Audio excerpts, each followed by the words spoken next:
Arena dynamics. Welcome to the Female Fight Archive. In this episode, we'd like to take an in-depth look at the concept of the arena, something we absolutely love. Oi, By the Miranda. time you finish watching this video, What is it? you'll likely have a whole That new old geezer perspective over on there. combat sports His legs are spectacles. proper short, ain't they?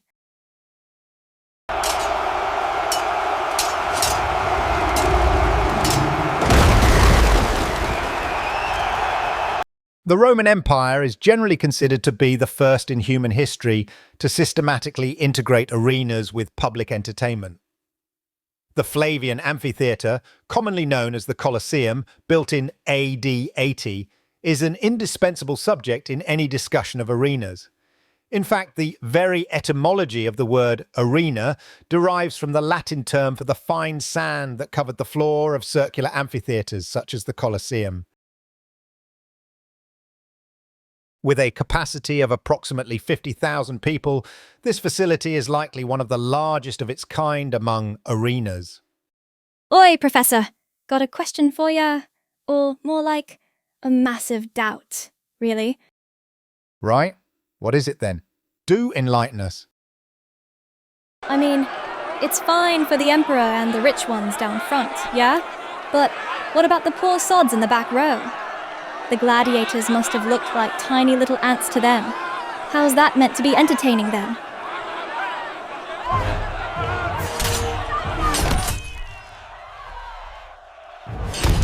I mean, if the fighters were scaling up like this, then fair enough, yeah? That might actually be worth watching.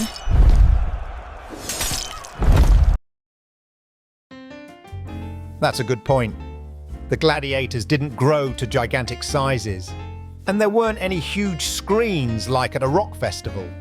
However, gladiatorial contests were enjoyed by the public for at least 300 years before they were banned. Why do you think that is?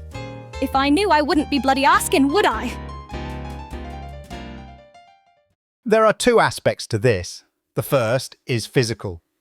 As you can see in the photo, there is a basement beneath the arena floor, and the structure caused the sound to be amplified surprisingly loudly as it echoed off the wooden floorboards. In addition, the orchestra played music synchronized with the gladiators' battles. In other words, measures were taken to enhance the sense of realism in their own way. Another aspect is psychological. The Nazi Party rallies of the 1930s are also known for their skillful exploitation of this group psychology.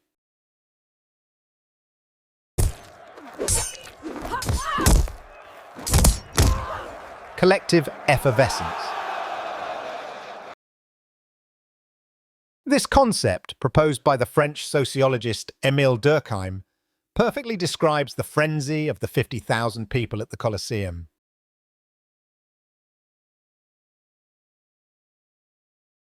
Thanks to this effect, even the man at the very back of the Colosseum could feel a powerful sense of unity and euphoria that came from being a Roman citizen. That is precisely why the decline of the Roman Empire and the decline of gladiatorial contests are not unrelated. Right. Interrupting for a second, but can I just state the obvious? Lads just want to see a fight between two lasses, don't they? And a catfight doesn't really work in a massive arena, does it?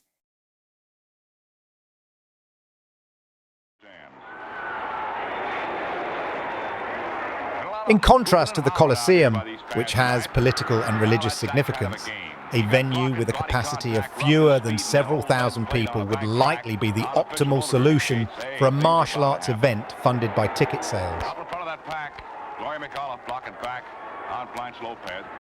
Although roller derby and women's professional wrestling were frequently broadcast on television from the late 1950s through the 1960s, many people preferred to go to the venues to watch the matches in person. May is being very careful not to smear Mildred's lipstick. These two athletes are giving it everything they've got. Wait, look at her going up to the top rope. High risk, high reward. Here it comes. Unbelievable takedown. Oi, Pops. I mean, come on. This video is completely clapped. How'd you even think this was okay? Oh dear. I really don't appreciate how my figure keeps getting progressively rounder. Especially when I'm on a diet, you know? Out of everything! That's what you're bothered about.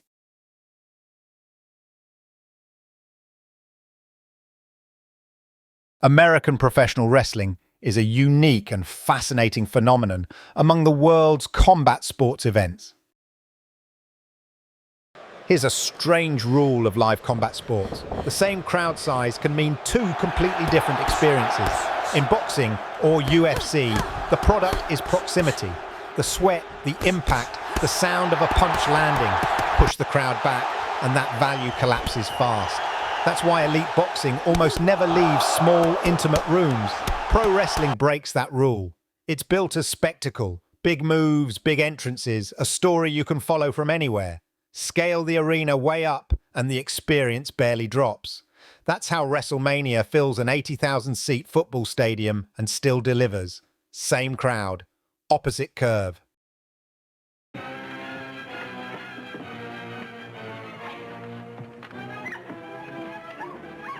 So, how does this issue play out when it comes to catfight, which both you and I love so much?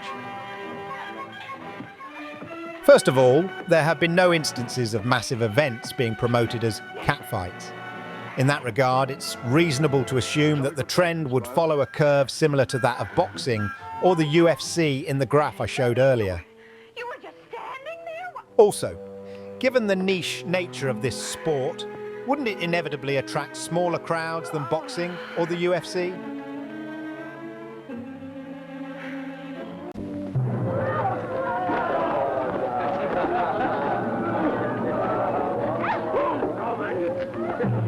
Come on, get going, slave. Keep moving. Tie her up.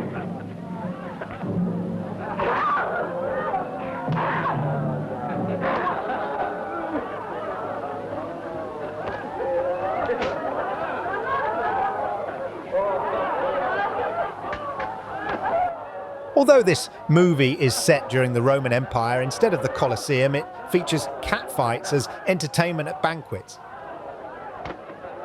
That said, it is not the Roman emperor, but a Germanic king who is pitting these female prisoners against each other.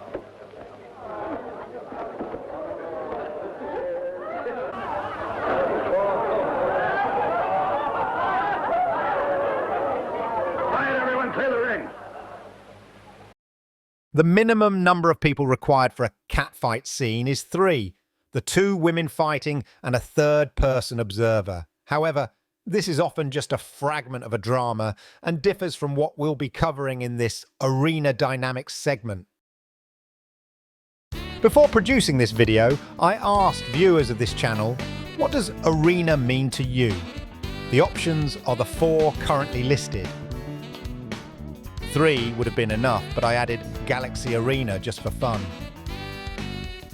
The results showed that Underground Arena accounted for 76% of the total, overwhelmingly outpacing the others.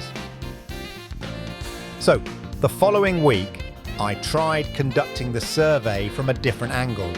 I asked them to choose their preferred option from 2 choices. I added that this was essentially a question of whether they'd rather watch a catfight alone or enjoy it with a group of people. The results speak for themselves. Those who wanted to be the king of the underworld overwhelmed the playboy. Does this mean that many of the viewers on my channel are angelic people who want to share their joy? Perhaps that's the case, but I considered another factor.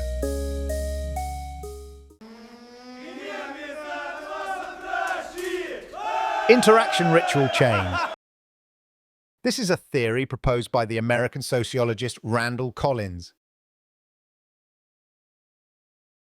Group assembly, bodily co-presence. Mutual focus of attention. Barrier to outsiders, a sense of who is taking part and who is excluded. Shared mood.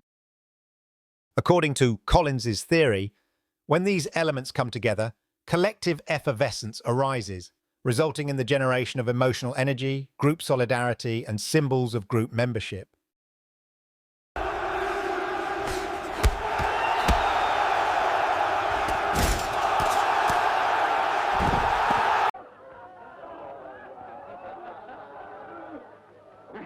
In this regard, the scene from the movie I mentioned earlier, in which the Germanic king makes female prisoners fight each other at a banquet to entertain his men, might be considered not barbaric, but a rational act.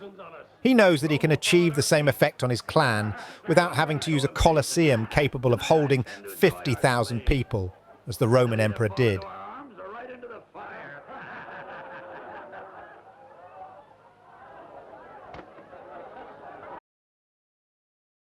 I'd like you to recall the results of the survey here. The vast majority of people chose the king of the underground. In other words, it could be said that they chose to share the act of watching catfight rather than treating it as a personal experience.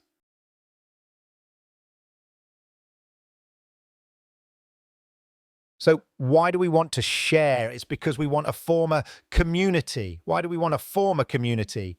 While there's certainly the benefit of exchanging information, I believe the biggest reason is simply that it's more exciting that way. People with minority interests have a strong desire to form communities. This is especially true when it comes to sexual preferences.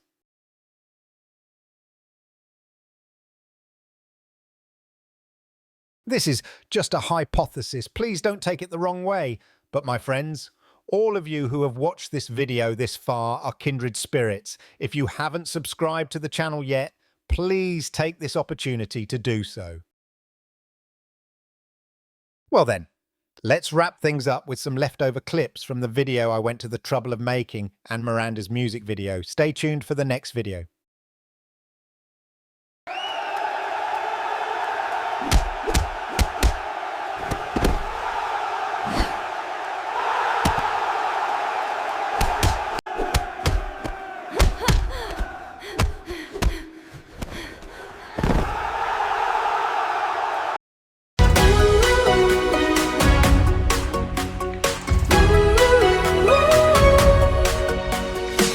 Inside this painted sky, a different kind of green, but there's a different world waiting to be seen.